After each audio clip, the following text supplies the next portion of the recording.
There is a specific kind of quiet that settles over the CRA's 14th floor on a Tuesday afternoon in February, when the sleet is coming sideways off Lake Ontario and every sensible person in Toronto has decided the day can simply wait until spring. I remember noticing that quiet, the low hum of the fluorescent lights, the distant sound of a printer cycling through a batch job, right before my personal cell phone lit up with an unknown number. St. Michael's Hospital. The voice on the other end was measured, professional. My husband had been brought in following a collision on the 401 westbound. He was stable, but the attending physician wanted to speak with me before I entered the room. I drove through the sleet with my hands locked at 10 and 2, the kind of grip that leaves marks on your palms. I had been married to Conrad for 8 years. I had packed his lunch every morning for 8 years.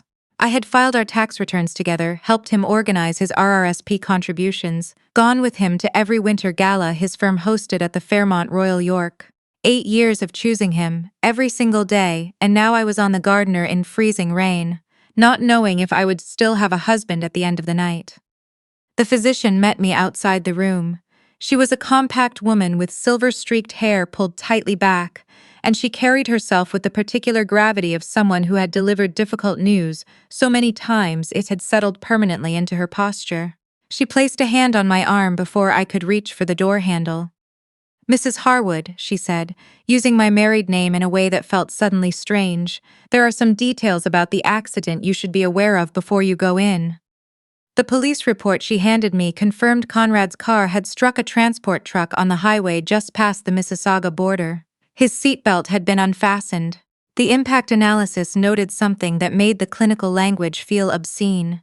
The passenger and the driver had been in close physical proximity at the moment of collision, which was inconsistent with normal road travel positioning.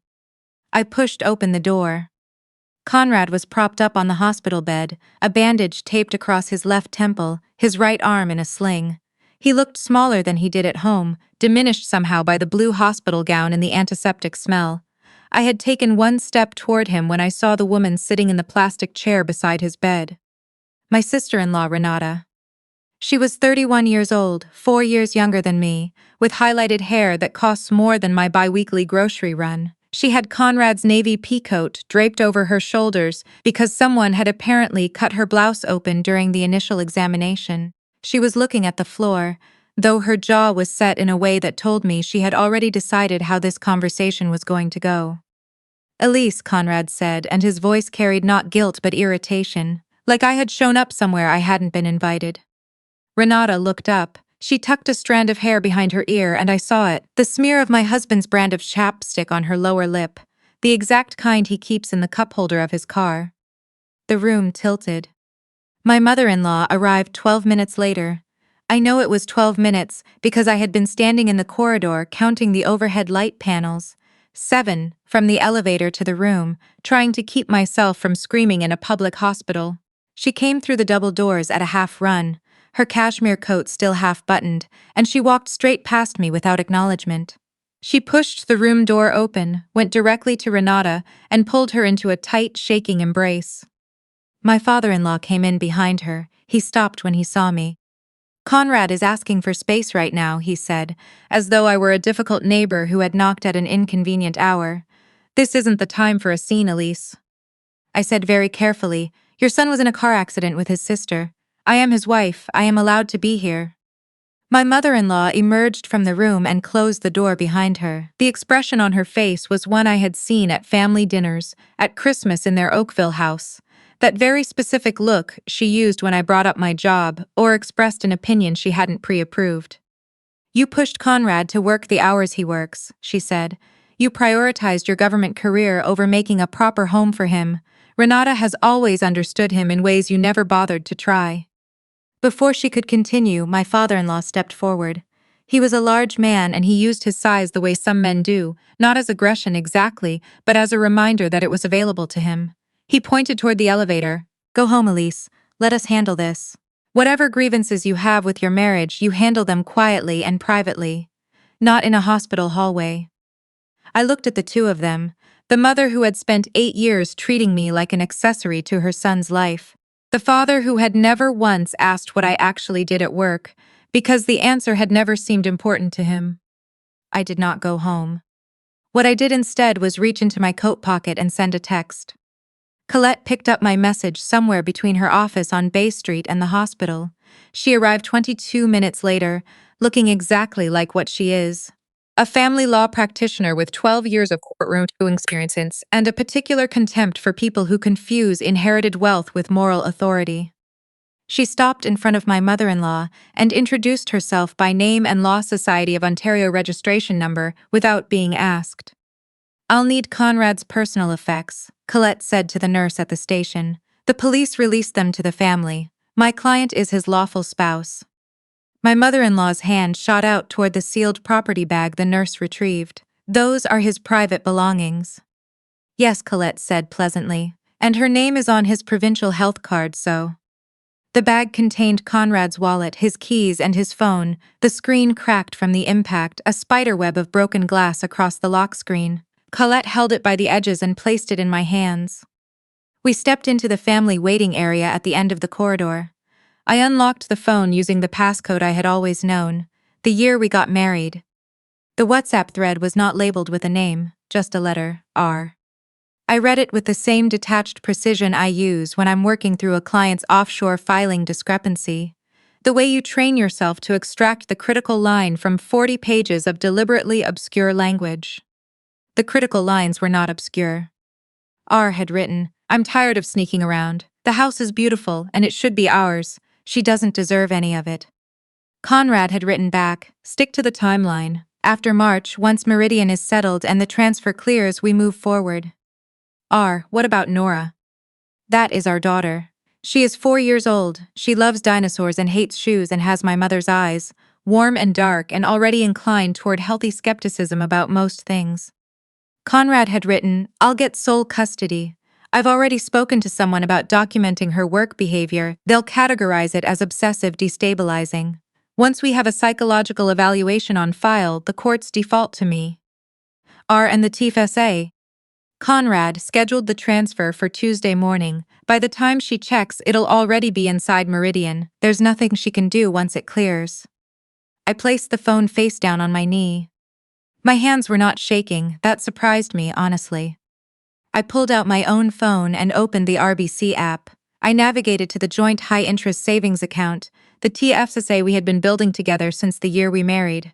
Every bonus I had received, every overtime payment from working through tax season, every disciplined bi-weekly contribution I had made for 6 years. $280,000.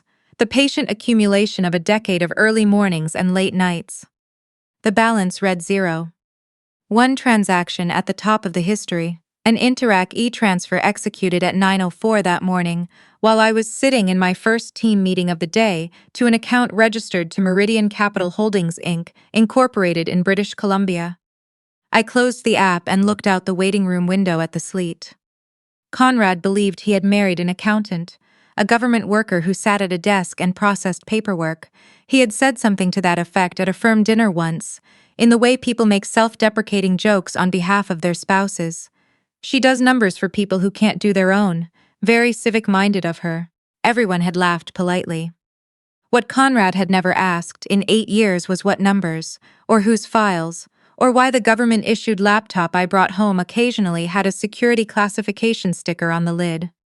I am a senior forensic auditor with the Canada Revenue Agency's Criminal Investigations Program. My work involves tracing unreported offshore income, dismantling fraudulent corporate structures, and building evidentiary files that get handed to the RCMP for prosecution. I have spent over a decade learning precisely how people like Conrad think, how they obscure ownership through nominee directors, how they exploit the gap between British Columbia's corporate registry and Ontario's beneficial ownership disclosure requirements. How they time international wire transfers against bank processing schedules to create a 48-hour window before anyone can recall the funds.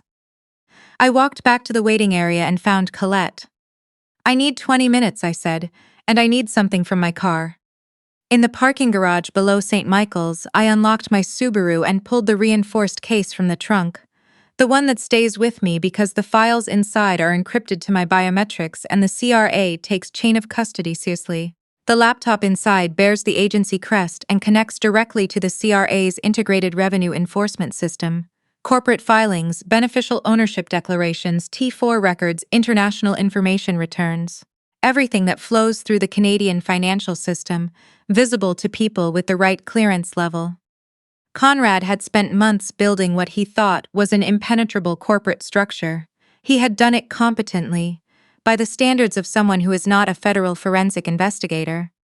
I ran Meridian Capital Holdings Inc. through the beneficial ownership registry. Beneath 2 layers of nominee directors was a corporate shareholder, Harwood Reed Capital Trust, Conrad's own middle name, paired with my sister-in-law's maiden name. I ran a secondary analysis on the client accounts tied to Conrad's registered advisory firm, Clarity Wealth Partners, operating out of a suite on King Street West. The fund had approximately 200 clients, mostly retirees who had moved their RIFs and RRSP savings into his management on the basis of a very polished performance review, and Conrad's particular gift for making people feel they had been selected for something exclusive. The fund's reported returns did not match its actual holdings, not even close. Over the previous 14 months, Conrad had been drawing client capital to cover redemption requests from earlier investors. New money paying old obligations, the structure only sustains itself as long as the inflow continues.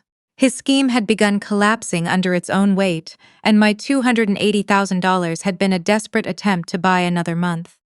My in-laws, my mother-in-law and father-in-law, had $190,000 invested in Clarity Wealth Partners, their entire registered retirement income fund. The savings they had spent 30 years building, it was already gone. Conrad had taken it from his own parents to pay people he had taken it from before them. They were standing upstairs defending the man who had robbed them blind. Colette listened to all of it without interrupting. When I finished, she was quiet for a moment. "What do you want to do?" she asked. "I want him to think he's already won," I said. "Long enough to make a mistake he can't undo." We worked through the night in Colette's Bay Street office, the city lights blurring through the window in the freezing rain. The separation agreement we drafted looked, on its surface, like complete surrender. I was releasing any claim to the matrimonial home in Etobicoke, valued by MPAC at just over $1.4 million. I was waiving the TFSA. I was relinquishing any right to contest the Meridian capital transfer.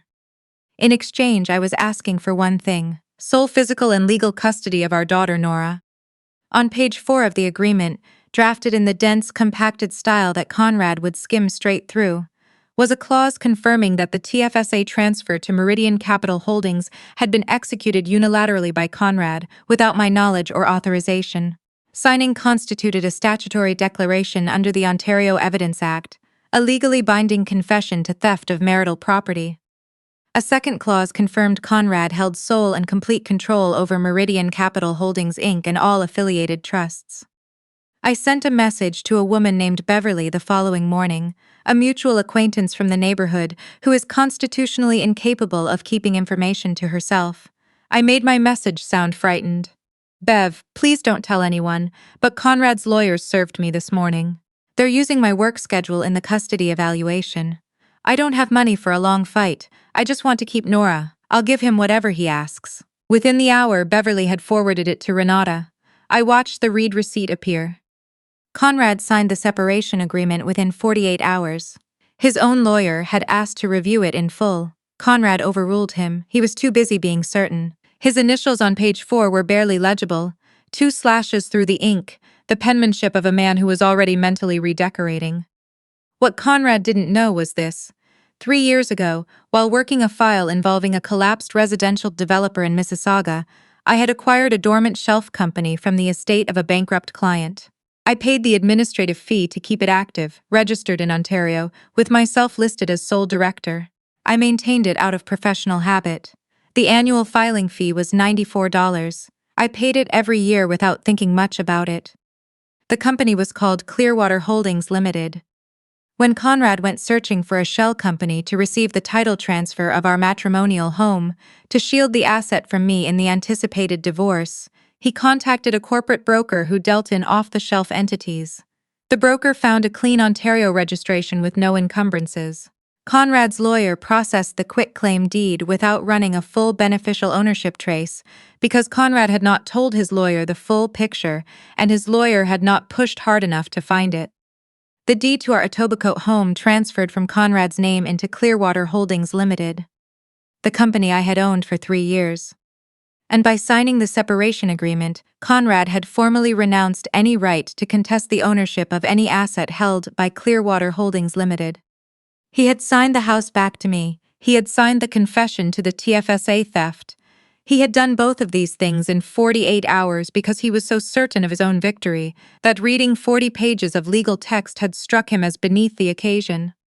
On the Saturday following the settlement, Conrad and Renata hosted a gathering at the Etobicoke house. Beverly kept me updated throughout the afternoon. It was framed as a casual family dinner, the kind of social claiming of space that people arrange when they want witnesses to their new arrangement. My in-laws were there. Several of Conrad's firm clients were there, including 2 retired couples who had their life savings in Clarity Wealth Partners and had no idea. I waited until 7 o'clock. Then I drove to my own house. Colette was parked in the driveway. She was holding a leather portfolio and wearing the expression she reserves for opposing counsel who have made incorrect assumptions about her. I walked through the front door without knocking. The gathering was in full swing, wine poured, background music playing, the particular forced brightness of people celebrating something they very much need to believe in. My mother-in-law saw me first. She crossed the room with purpose, stopping directly in front of me, close enough that I could smell her perfume. "You are not welcome in this home," she said, her voice low. "Conrad and Renata are building their life here. You have no right to be on this property." I looked past her at the room, the backsplash tile I had chosen myself from a supplier in Kensington Market, the hall light fixture that had taken 3 weeks to find, the photograph of Nora on the mantelpiece, her first Christmas, the yellow toque slightly too big for her head, the gap-toothed smile that she inherited from no one in this family. "You're right," I said. "It's not Conrad's home anymore either." Colette placed a certified copy of the current land title on the dining room table. "The registered owner of this property," Colette said, her voice carrying clearly across the room, "is Clearwater Holdings Limited. The sole director of Clearwater Holdings Limited is Elise Harwood.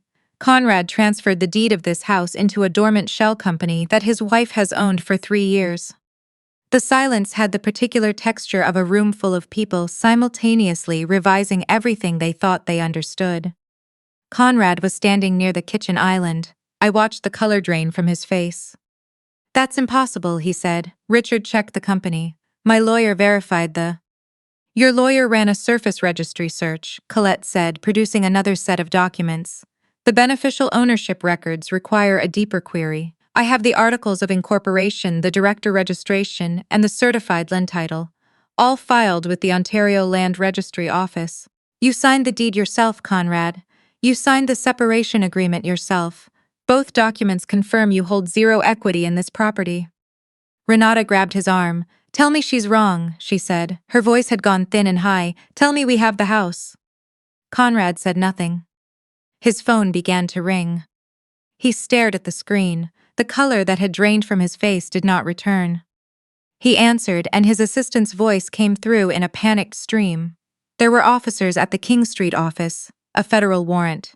They were boxing the hard drives. The trading floor was locked. Someone was saying securities fraud. Someone was saying the accounts were frozen. Conrad pressed the phone against his chest and looked at me. "You did this," he said.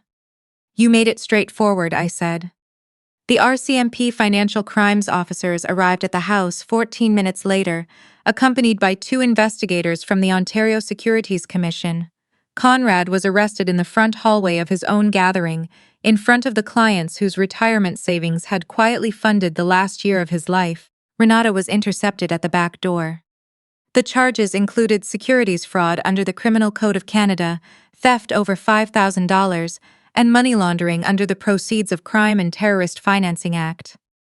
After the officers led them out, the room settled into a silence unlike any I had experienced before. One of the retired women, a woman named Arlene who had invested her entire IF Conrad's recommendation 2 years prior, sat down heavily in a chair near the window and pressed both hands flat against her knees. Her husband stood behind her with his hand on her shoulder. I made a mental note to ensure they were prioritized in the restitution order. My in-laws found me near the front door as I was putting on my coat.